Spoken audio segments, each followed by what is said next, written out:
Okay, our list of techniques.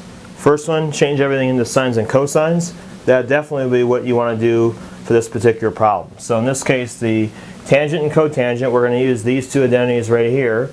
And we even have secant and cosecant, that's these two identities here. So we're going to use all four of them to convert all this into sines and cosines. Again, the reason why we're doing that's because a lot of times when you multiply things or add common denominators with sines and cosines, you can get things to cancel out better than if you have it in this form.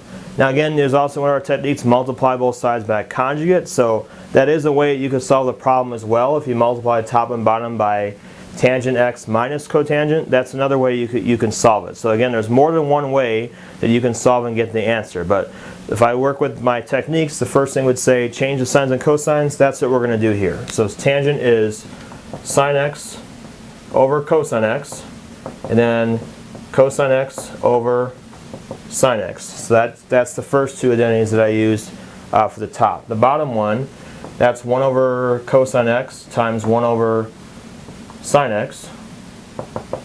That equals 1.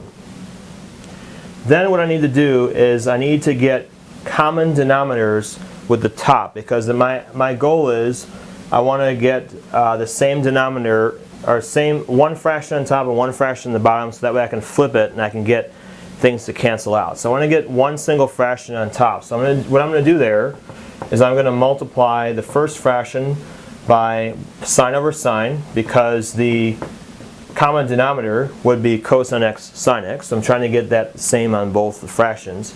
Next one, I have cosine x over sine x. Again, this will be times cosine over cosine. On the bottom, when I multiply that together, it's just cosine x times sine x. Okay, so we have that. When you multiply through the top and bottom, what you'll get is sine squared x plus cosine squared x across the top.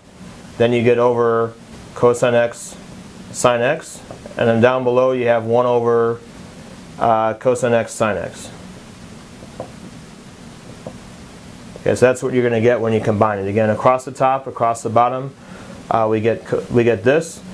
And again, we're trying to show that this equals 1, so I should have it equals 1 on both sides there. When you get to this stage right here, you want to see if you can put in an identity for something. And we notice that sine squared plus cosine squared, that's our identity again. That's this one right here. That's equal to 1. So if I come up here, I can write that's 1 over cosine x sine x over 1 over cosine x sine x. I have the same thing on top and I have the same thing on the bottom. So what will happen is both these will cancel and I'll get 1 equals 1. Again, whenever I have the same exact thing on top, same thing on the bottom, I can just cross it out and get 1.